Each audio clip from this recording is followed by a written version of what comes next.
शुभ प्रभात। विद्या हमें क्या देती है और जीवन के लिए हमारे लिए विद्या क्यों जरूरी है?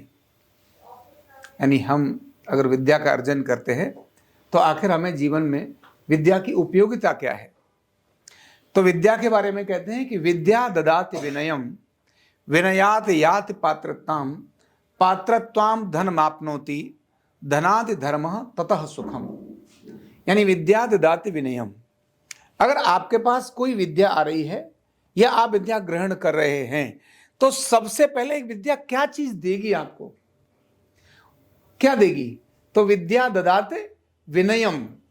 अगर आप विनयशील हो रहे हैं इसका मतलब है आपके अंदर विद्या आ रही है। अगर आप विनयशील नहीं हो रहे हैं, विद्या आने से आपका विनय और खंडित हो रहा है, आप क्रोधी हो रहे हैं, आप अहंकारी हो रहे हैं, आप लालची हो रहे हैं, इसका मतलब है आपके अंदर विद्या नहीं आ रही, और आ रही है तो ठीक दिशा में नहीं जा रही है।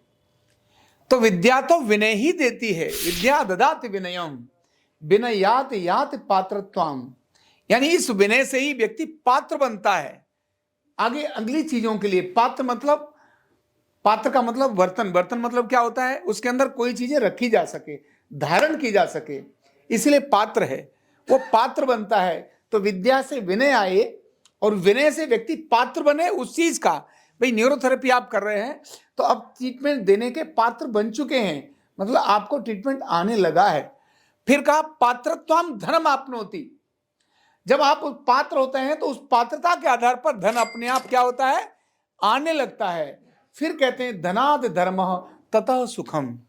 उस धन के द्वारा जब आप धर्म करते हैं, आप लोगों का कल्याण करते हैं, लोगों को हित की चीजें करते हैं, आप दान करते हैं, आप पुण्य करते हैं, आप सेवा करते हैं उस अर्जित किए हुए धन से, तब क्या मिलता है? तभी सुख मिलता है। धन कभी भी सुख नहीं देता। धन तो तनाव का कारण होता है, चिंता का कारण होता है, घृणा का कारण होता है, ईर्ष्या का कारण होता है, क्रोध का कारण होता है धन।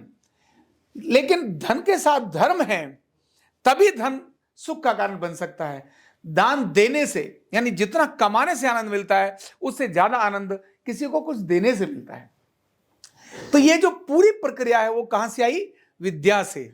अगर आप कहीं कुछ विद्या लर्न कर रहे हैं, ध्यान रखना, आप विद्या ग्रहण कर रहे हैं तो विद्या का अगला पार्ट आ रहा है कि नहीं आ रहा है। जैसे शरीर है ना, तो शरीर में 7 धातुएं हैं, रस रक्त मांस मेद अस्थि मज्जा शुक्र। पहली धातु रस है। अब रस ही नहीं बन रहा है तो रक्त कहां से बनेगा? तो जितने सारे भोजन हम ग्रहण करते हैं उससे रक्त हमको मिलता है, जो रस मिलता है उससे रक्त बॉडी अपने आप जनरेट करती है। रक्त पीते नहीं है, बोलते जरूर है खून की प्यासी है। क्या बोलते हैं? खून की प्यासी। लेकिन खून की प्यासी नहीं है, खून तो रस के बाद बनता है। पहली फॉर्म है रस जो जीभ से बनता है, इसके बाद अंदर सारे डाइजेस्टिव जूसेस, ये रस हैं। इसके बाद रक्त बनेगा, उसके लिए हमें कुछ नहीं करना। फिर मांस मेद अस्थि मज्जा और अल्टीमेटली शुक्र बन जाएगा। ऐसे ही विद्या आने पर जब हम विद्या ग्रहण कर रहे हैं तो विद्या विनय दे रही है।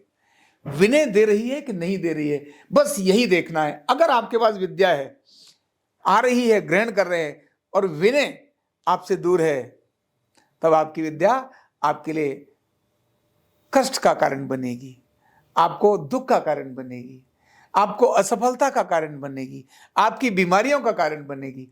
तो विद्या विनय का कारण बननी चाहिए।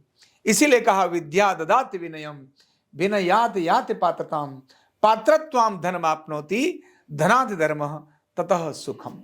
तो विद्या जब भी हम ग्रहण करने के लिए जाएं तो विनयशील बने। क्या बने? विनयशील बने। विनयशील क्या होते हैं मैं अगले दिन बताऊंगा।